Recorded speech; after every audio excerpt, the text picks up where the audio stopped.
You will hear a number of different recordings, and you will have to answer questions on what you hear. There will be time for you to read the instructions and questions, and you will have a chance to check your work. All the recordings will be played once only. The test is in 4 sections. Now look at Section 1.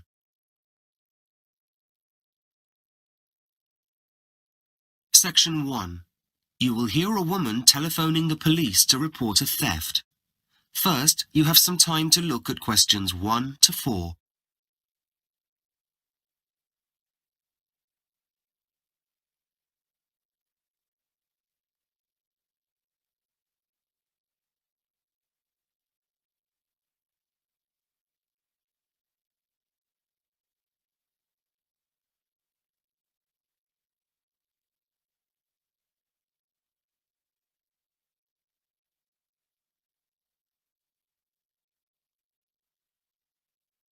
You will see that there is an example that has been done for you. On this occasion only, the conversation relating to this will be played first. Good morning, Wessex Police Department. Hi, I need to report a theft. You've had something stolen? Yes, I have. Have I got the right number? Yes, let me just get a form for theft. Right, this is it. Let me take a few personal details first. Can you tell me your first name? Yes, of course. It's Sabrina. The woman says that her first name is Sabrina, so Sabrina has been written in the space. Now we shall begin. You should answer the questions as you listen, because you will not hear the recording a second time. Listen carefully and answer questions 1 to 4. Good morning, Wessex Police Department. Hi, I need to report a theft. You've had something stolen? Yes, I have. Have I got the right number? Yes, let me just get a form for theft. Right, this is it. Let me take a few personal details first. Can you tell me your first name? Yes, of course. It's Sabrina. And what's your surname, please? MacArthur? M-C-A... No, it's MacArthur.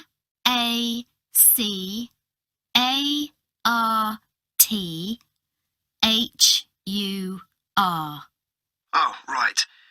And can I have a contact phone number?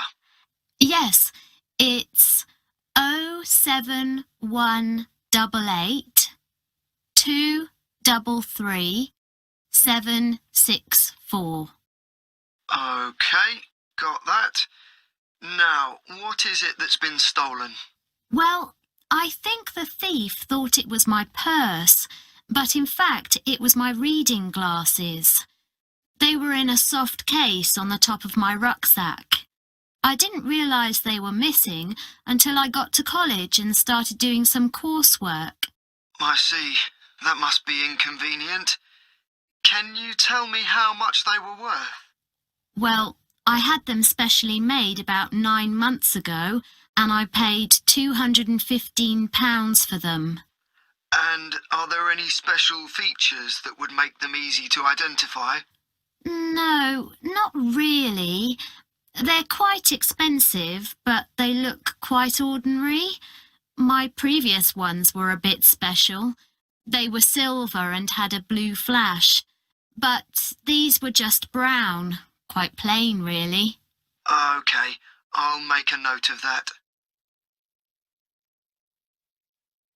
Before you hear the rest of the conversation, you have some time to look at questions 5 to 10.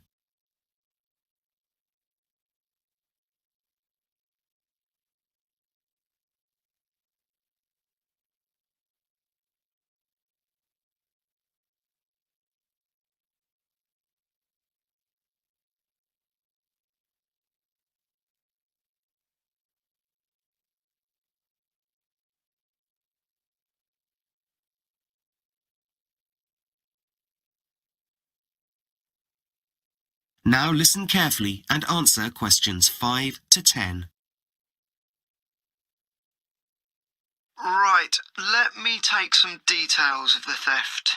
Can you tell me when it happened? Well, it was this morning.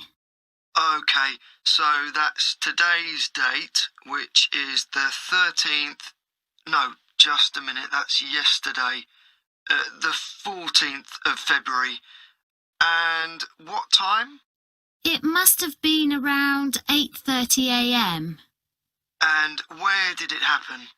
Well, I only discovered them missing when I got to college. But I do remember someone bumping into my rucksack when I was at the station. I was waiting for a train and the platform was very crowded. It was the rush hour, you see, and there were a lot of people standing behind me and I was aware of my rucksack being touched. So it must have been then. Okay. Did you see the person who was touching your rucksack? No, I'm afraid I didn't. The train was late and I was starting to worry about missing my first lecture. I see. So, were there any witnesses? Do you think anyone saw the thief? Yes, my brother was standing behind me and he noticed someone near my rucksack.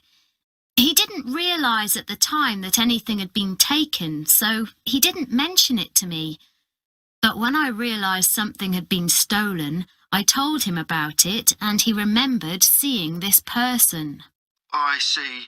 And so, were you able to get a description of the person?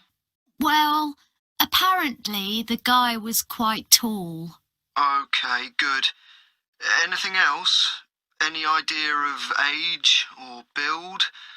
What about hair? Was it long or short? Don't know about the length, but I was told it was black. I think that's about all I know, I'm afraid. That's okay. There have been a number of reported thefts recently in that particular area, so we're trying to get a picture of whether a number of thieves are involved, or if it's just one or two. So any details, no matter how small, will help us. Has this kind of thing happened to you there before? No, it hasn't, but a friend of mine had something stolen a couple of weeks ago. And what happened then? Well, someone bumped into him.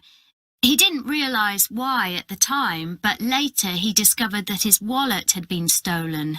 Okay. And did he report it? Oh, yes. Good. Right. So, just one last question. Are you insured? Well, I wasn't going to bother with insurance, but we were given a talk about the importance of it when we started college.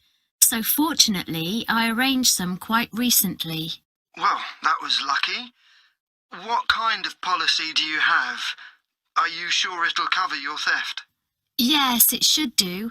It's called student property and it covers theft at home, when I'm travelling, and also at college. Okay, that should be fine then. So, we'll get in touch if we have any news. Right, thanks. Goodbye. That is the end of section 1. You now have half a minute to check your answers.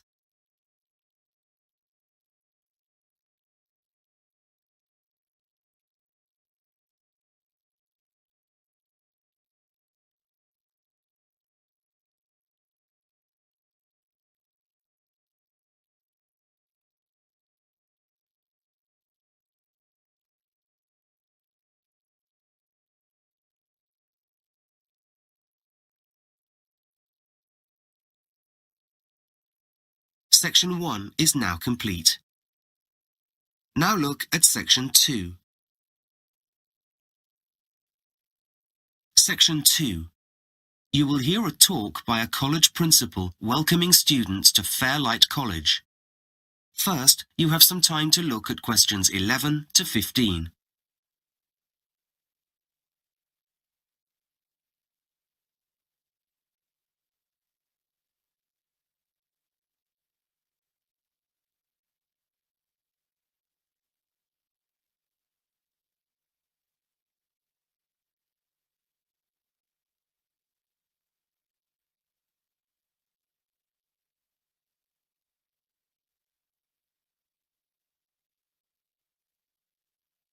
Now listen carefully and answer questions 11 to 15. Good morning, everyone. My name is Katie Goddard, and I'm the principal of Fairlight College. First of all, I'd like to take this opportunity to welcome all of you at the start of your studies here at Fairlight. We're a medium-sized college with approximately 2,500 students, 60% of which are full-time. We also have a teaching staff of highly trained professionals totaling 127. The college buildings are about 50 years old, and they were not initially used as a college.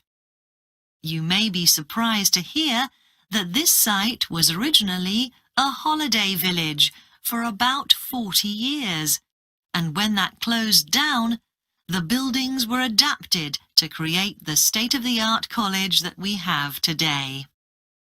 Of course, we do hope you have fun here, but we also expect hard work from you all. Most organizations, and indeed many colleges, have mission statements which set out their key objective. These are sometimes quite lengthy and complicated, but we believe in keeping things simple here. Ours is Aim High, and I'd like you all to keep that in mind throughout your studies. Our main purpose, of course, is to provide you with an education, but we also take seriously the need to prepare you for life and, in particular, for whatever you plan to do when you've finished your studies. Over the past 10 years, the college has worked hard to establish links with local industry in order to provide you with opportunities for work experience, both during your studies and afterwards.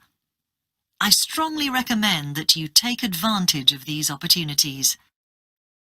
And finally, you may have already heard about the Freshers' Ball for first-year students, but I'd just like to remind you that this is an ideal opportunity to relax and get to know each other. The date is October the 5th. In the past, we've held the ball on the college campus, but this year we decided to hold it in town at the Sunset Club.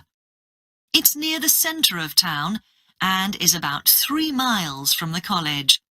So, make sure you put that in your diaries. Before you hear the rest of the talk, you have some time to look at questions 16 to 20.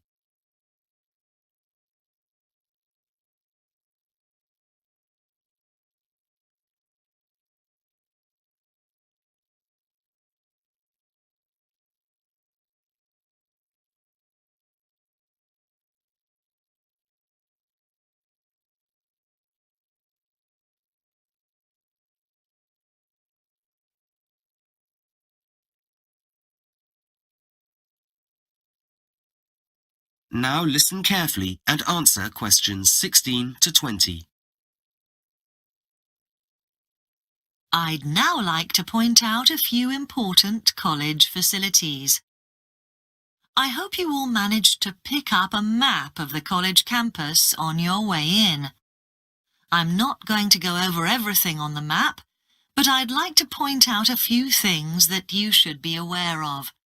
So, first of all, I imagine most of you will have noticed the car park and the registration and admin building when you arrived today, and which are at the bottom of your map.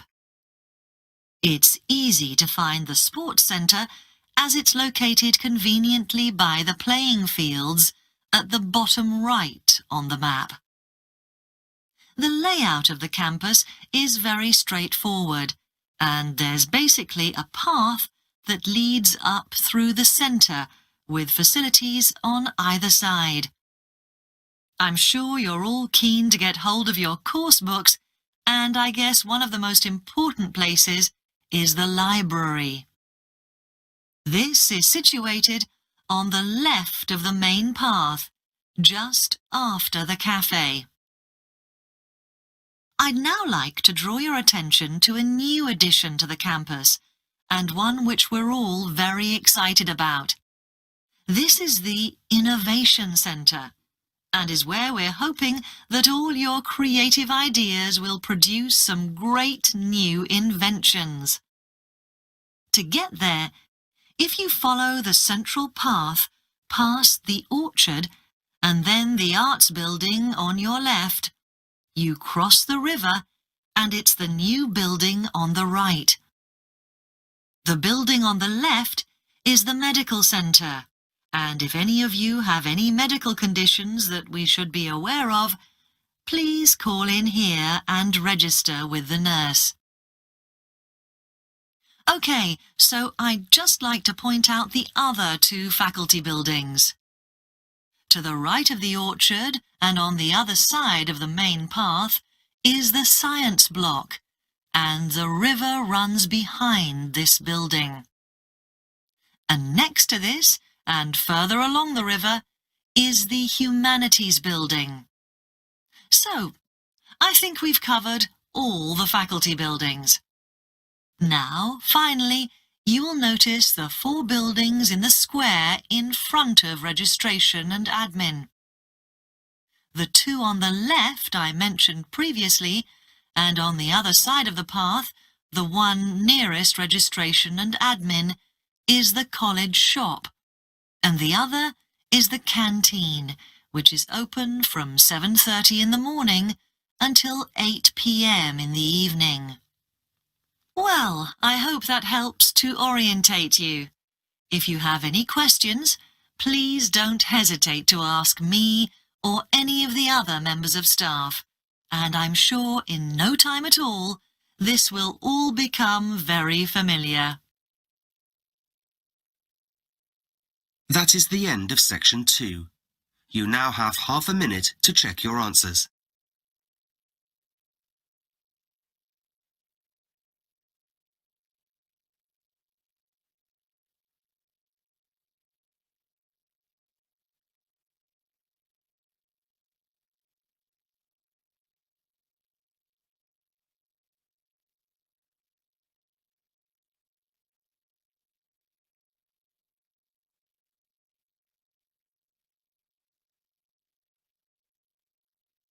Section 2 is now complete. Now look at section 3. Section 3. You will hear a student called Metin talking to his tutor about an engineering assignment. First, you have some time to look at questions 21 to 25.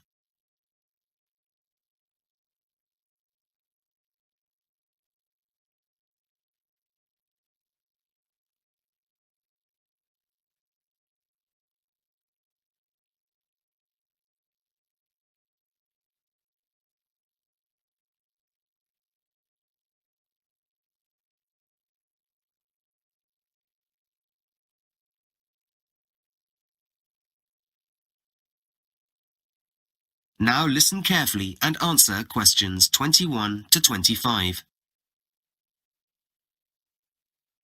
Come in, Metin. How are you? Fine, thanks.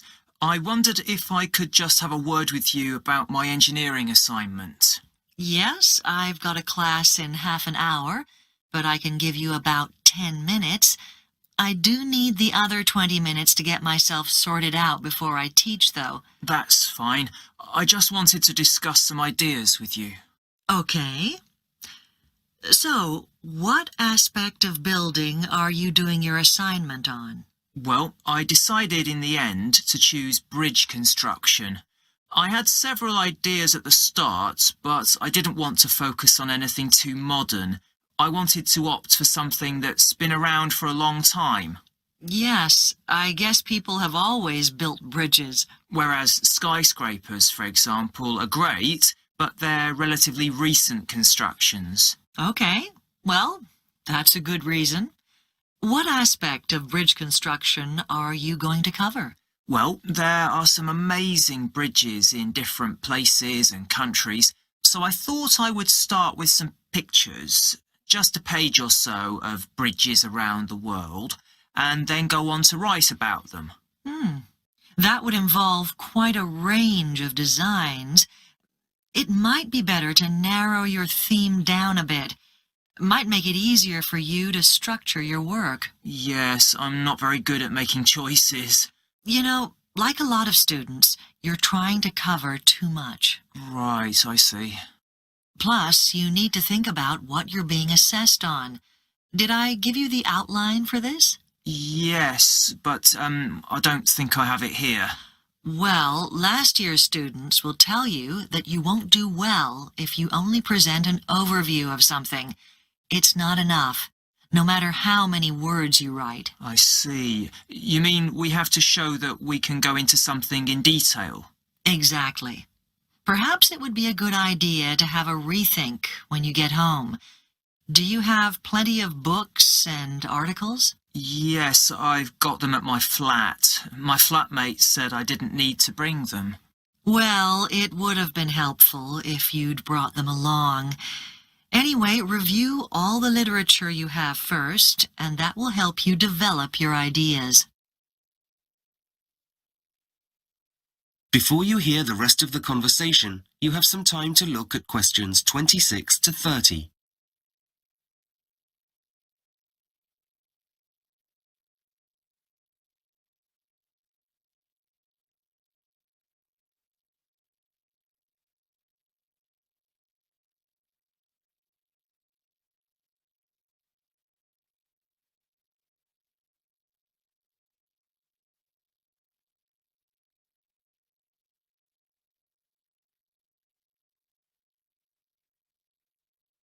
Now listen carefully and answer questions 26 to 30. So, which bridges have you read about already? Okay, well, I've read an article on suspension bridges, you know, like the Golden Gate Bridge in San Francisco. Uh-huh. What do you find particularly interesting about this type of bridge?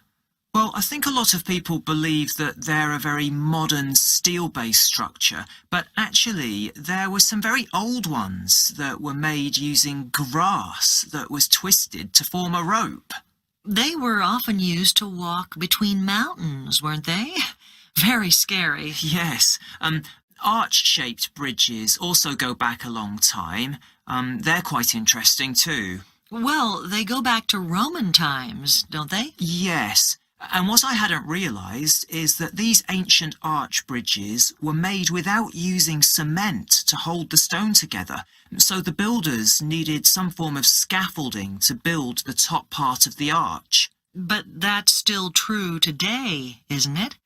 Despite all the modern materials we have, workmen still can't bring the two sides of an arch bridge together without having a framework around the arch while it's being built. No, so this basic principle hasn't changed much, even though they may look different today. What other bridges are there you could focus on? There are beam bridges. They're about the simplest in terms of construction. Just a horizontal surface made of wood, stone, steel, or concrete, and two supports. Yes, parts of these bridges are often known as girders, and people sometimes refer to them as girder bridges. Right. They're often most commonly used for trains and cars, aren't they? Uh-huh. And what about complex designs? Well, a bridge called the Cable-Stayed Bridge is just amazing to look at. It's a bit like a suspension bridge, but it only has one end or tower, and obviously a lot of cables going from this to the surrounding area. Now, this is a modern bridge, isn't it? It is, although interestingly, I noted that there are sketches of it that date back to the 16th century. And yet the first cable-stayed bridges were built in the 1940s, I believe. That's right. Well, you obviously have a lot of knowledge already. Yes, and I guess I could select an ancient bridge design and a modern one. Now that would be a good idea. Okay. So, I don't think you need to see me again. I think you can select your material yourself this week. I would quite like to write it out and let you see it before I submit my final draft. Okay, you can email it to me. And remember to plan your assignment before you write it. I will, thanks. That is the end of section 3. You now have half a minute to check your answers.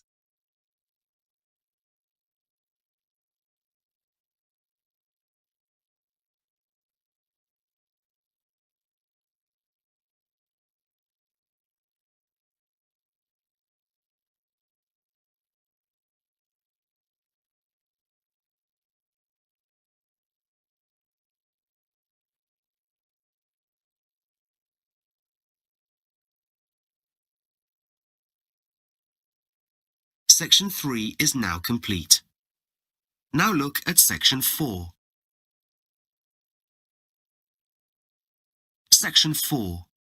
You will hear part of a lecture about the behaviour of birds called starlings. First, you have some time to look at questions 31 to 40.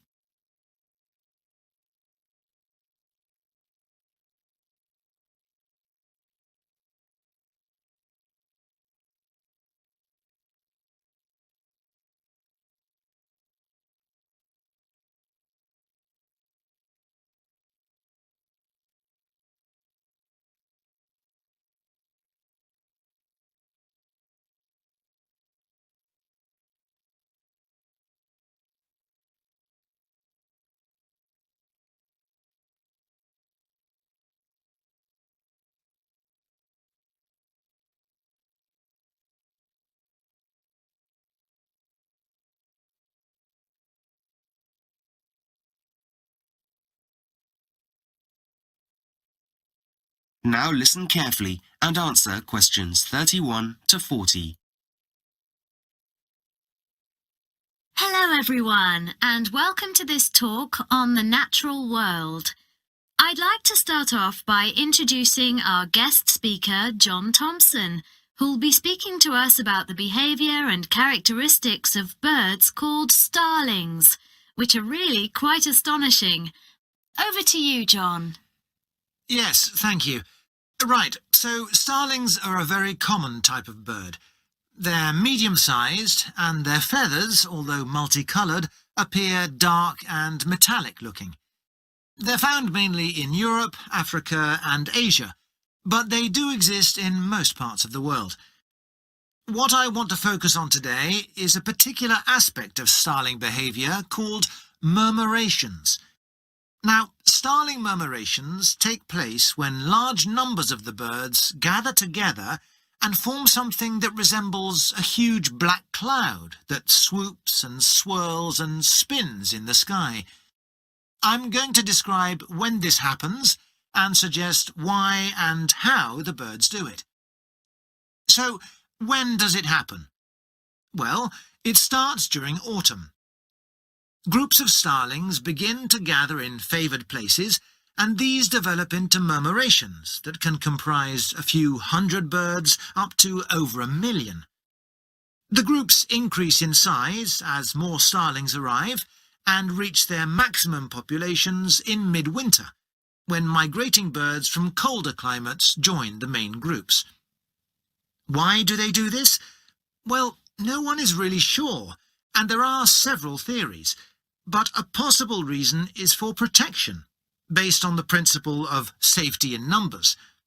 However, another theory is that it is to pass on information. As the starlings gather, their daily routine is fairly constant. Early in the day, groups of starlings go out to find feeding places.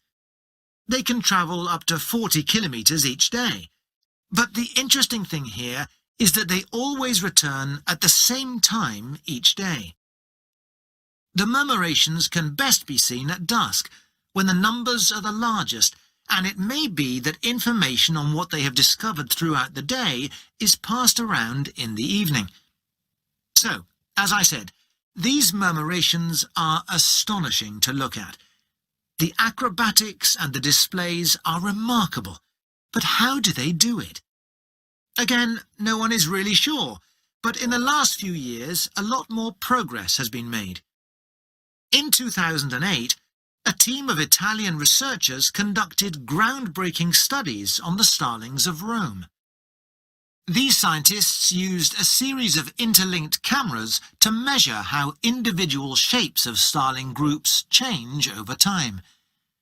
They discovered that the birds changed positions in the group and took turns to be in front, at the sides, in the middle and at the back, and that there were 3 basic rules.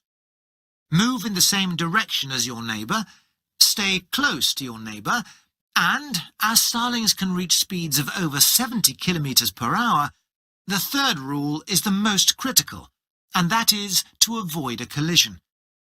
And interestingly, the distance between neighbouring birds is much less than the distance of each bird from the one in front and the one behind.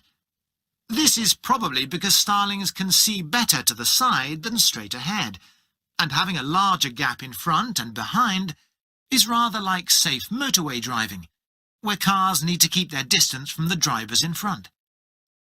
But even though the birds try to follow their neighbours as closely as possible, a tiny deviation by one bird is magnified by the surrounding birds. It is this that creates the impression of a huge cloud.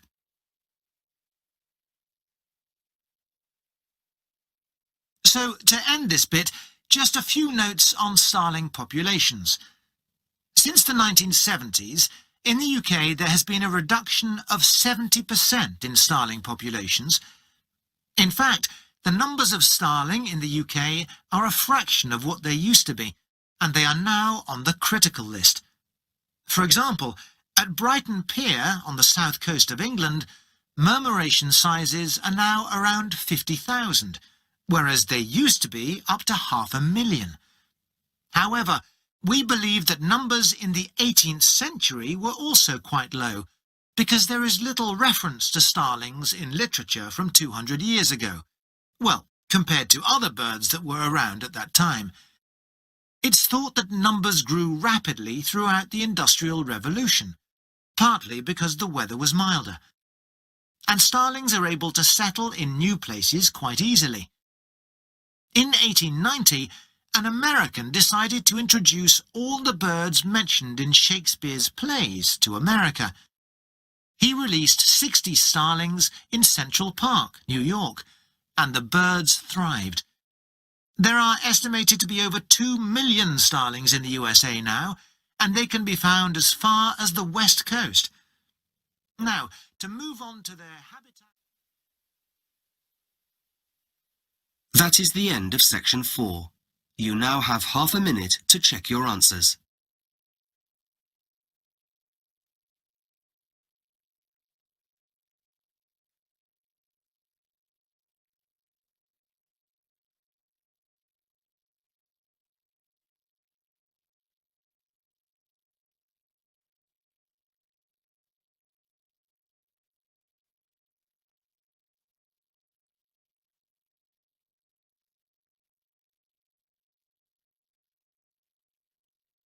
Section 4 is now complete.